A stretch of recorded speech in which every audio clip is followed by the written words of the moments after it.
Oh, here we go. The pressure is now on. All on Martin St. Louis to make lineup changes ahead of Game 3, with even some of the top Habs insiders, Eric Engels, mentioning some pretty insane lineup change recommendations, including bringing someone up from the AHL. We got to dive into some crazy stuff right now and all the decisions that come down on Marty St. Louis' shoulders as we head into a crucial Game 3, plus some very interesting things that make this Game 3 even more optimistic than we already are. Pumped for this first home game. However, there is a bit of a downside as there's an injury update from the Washington Capitals that could spell some bad news for Montreal. We got to dive into all that on this episode of Habs Digest. But quick reminder, guys, we're here every single day throughout this playoff run and the offseason. And if you want to stay up to date every single day, hit the free subscribe button down below. Over half of you still haven't done it, and we got some big goals coming in the future. But thank you for being here, Jesse. We're going to start with the big injury update out of Washington as Alexei Protas will travel with the Washington Capitals to Montreal per head coach Spencer Carberry. And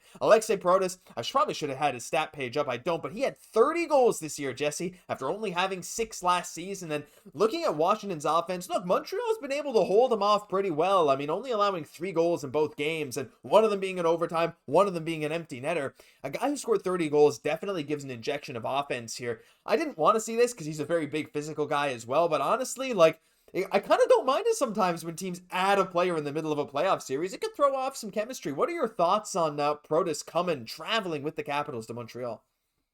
Because he's probably going to be replacing Beauvillier, who has been playing probably one of the best players for the Caps in this series. So that's a really fair point that you bring up. Obviously, probably adding some depth, but the chemistry is important here, absolutely. But Josh, you know what? We got reinforcements coming of our own. Ivan Demidov, he's just going to get better as the series goes on. We saw Game 2, night and day difference from Game 1. Expect a quantum leap in Game 3 from our boy Ivan.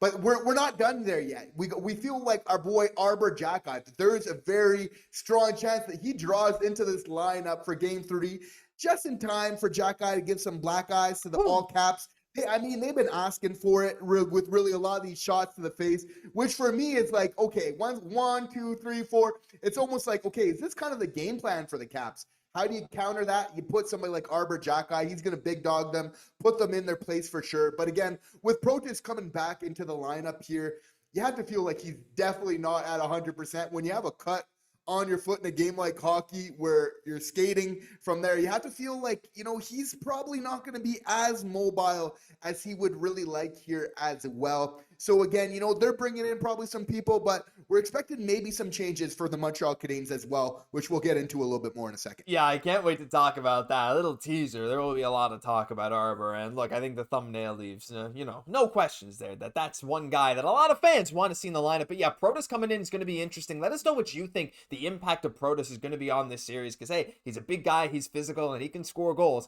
Always a little bit scary to add another guy against your own team. But I know Montreal will be ready. But another reason I know Montreal is going to be ready, Jesse, is just these advantages that we do have heading home. And there was a great article from the Hockey Writers written by Ryan Sporer that I'll link down below if you want to check it out. Inspired us to talk about a couple of the points. He went in 5 points that Montreal has that, make us optimistic for the next game. And there's 2 I wanted to focus on.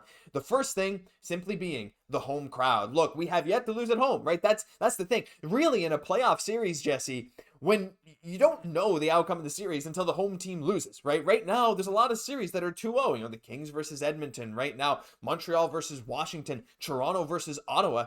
Until the home team loses, you don't know what's going to happen. Montreal has the biggest home advantage in hockey. Statistically this season, not the best. I think Columbus is better, a couple other higher tier teams, but relative, we know what the Bell Center is. It's the best arena in hockey, heck, in all of North American sports, in all the sports in the world. Why not? The Bell Center is the best place to play. The fans give you such a bonus, Jesse. I feel like this home ice advantage, the way the players will come out so pumped, cannot be understated coming back down 2-0 in the series.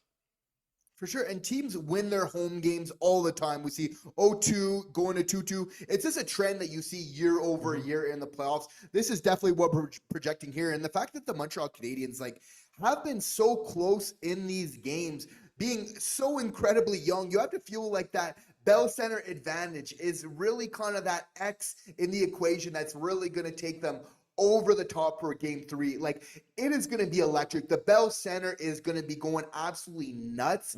It is going to be deafening. This team still really believes they're going to take it one game at a time. And may I remind myself, Josh, all of our viewers, the Montreal Canadiens have done the improbable all year long. This is having adversity, being down, having the chips stacked against them. Nothing new for this team. They found a way many times to overcome it. And I mean, we're not done yet doing the improbable. Even if we go back to history, 2010, the Montreal Canadiens were in even a bigger hole than they are now, arguably, where were one game away from elimination. They're down 3-1. They were able to come back in that series, right? And again, where we were the bottom seed going against that top seed again. So a lot of history to show us of, really this series isn't over till you win on home ice. And especially when that home ice is the Bell Center, we're going to be bringing it. Absolutely. Look, Montreal all season long, like you said, we've been coming back doing the improbable. 2-0 in a series, it's nothing. We came back 4-1 in the third period against Colorado, lost the game, forced it to overtime.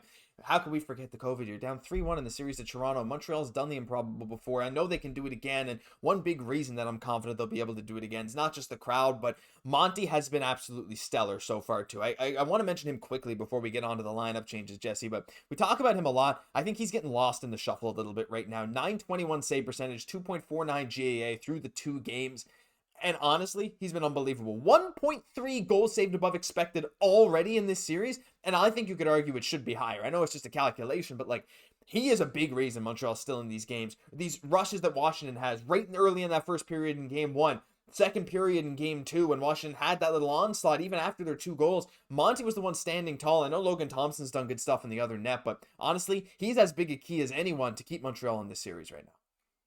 And we kind of needed to see how Samuel Montembeault would perform in the playoffs from Kent Hughes, Jeff Gordon, as they're making their plans for next season and beyond, as we're getting into the playoff contention. Because we know we got a lot of the young core and guys like Nick and Cole that we know are going to be part of the future.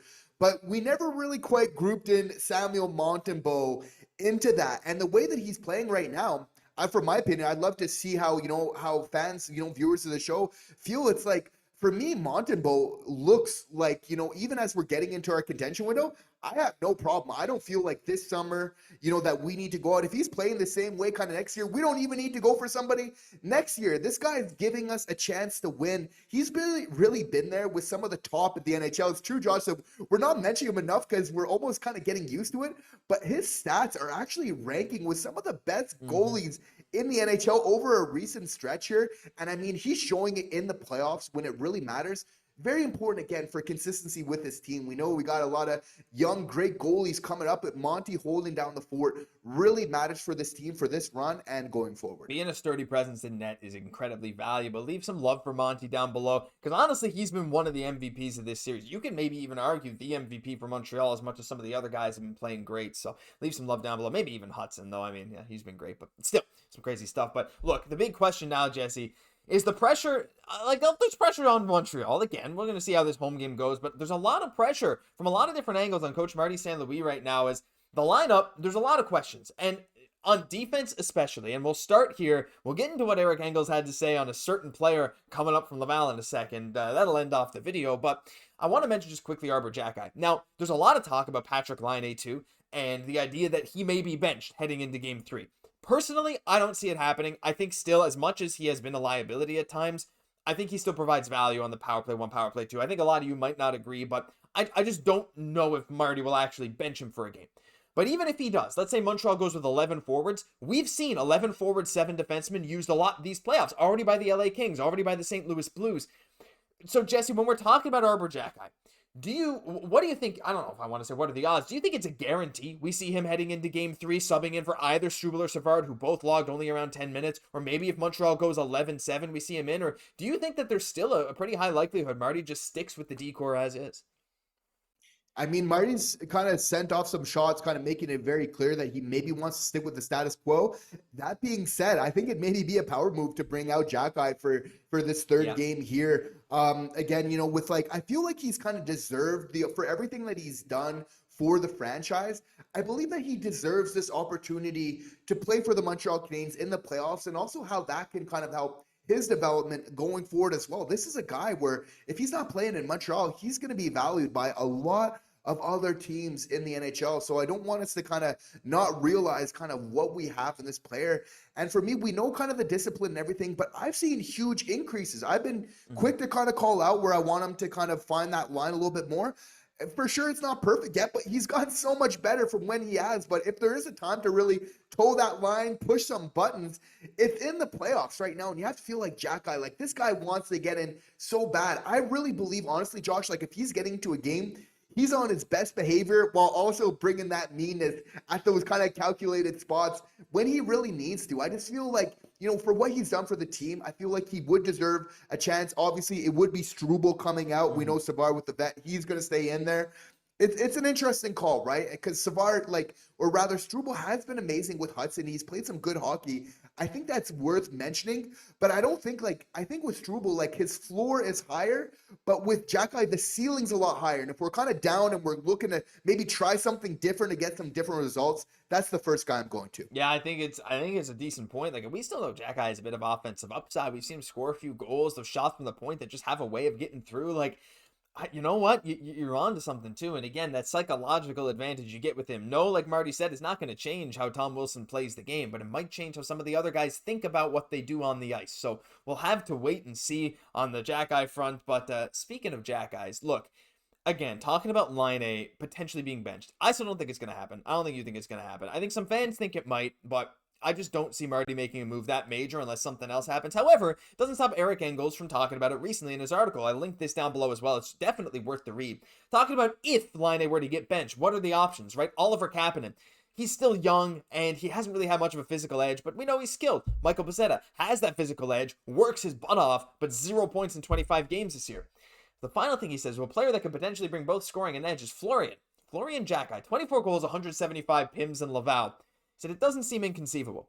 I think it's inconceivable. I think bringing in a 20-year-old, fresh, who's still a raw player, fresh off a season in Laval like this, again, 24 goals is great, but over some of your guys, I'm not convinced he would get any more than 5 to 10 minutes on the ice. I think this is, I don't know, maybe it was a bit of a joke in the article. I definitely get the idea of goals plus edge. That is exactly where my mind goes in the Habs organization for someone that's not currently on the team, for sure. I don't know about it, Jesse. Maybe Florian in 3 to 4 years, I'd be thinking about this. I think this is a bit crazy. But again, I guess it's a bit of fun speculation. Any final thoughts on this idea for him coming in over Line and over some other guys like Kapanen and veteran like Pezzetta, who's already on the bench? I think, for myself, I think Engels is being serious here, but he is talking about the wrong Xhekaj. That being said, our boy Florian, just the fact that he's in this conversation right now just shows, what a great year he has. And absolutely, this is a guy who can provide some offense to your bottom six, as well as physicality. And those are definitely two things that could serve us very well. I would say if we're bringing up kind of the value of Florian here, I think it just kind of reinforces why Arber Xhekaj would really be so valuable. I don't think we want to skip over him too quickly and the valuable kind of knowledge and experience that he's got in the NHL of being here. So he's definitely kind of that go-to there. But I mean, Florian does bring some interesting things to the table, and again, is a playoff type of guy, which is exactly why I want to bring Arber in right now. But, you have to really feel like it might not be too long, though. I could see Florian within 2 years. Some people are even saying he's going to try and make a push as soon as kind of next year, maybe by the end of the season, maybe getting some look. I mean, the way he's been trending, we never want to bet against a Xhekaj, but we know Martin, St. Louis has been talking about those cards a little bit. You may be slightly hinting at the fact of bringing Xhekaj in. You just have to feel like the Bell Center would be electric. And for some, having Xhekaj as a part of that opening lineup, the fans love him, I think would really just add to that electricity in the building. Yeah, I agree again. And getting that electricity in the building is an important factor when you're trying to, leverage the crowd for a win in an important pivotal game 3. But let us know what you guys have to say about this. What would you do? I think the odds that Line A's even benched at all is probably pretty low, but hey, maybe it's not. Maybe it's a real thing. Who would you put in? Would you put in Kapanen? Would you go 11-7? We'd love to hear from you, because that'll do it for this episode of Habs Digest. If you enjoyed, leave a like, comment, subscribe to the channel. We'll be here all playoffs long, so make sure you hit the button down below. I'm Josh Gosse, my co-host, Jesse Poirier. We'll catch you in the next one.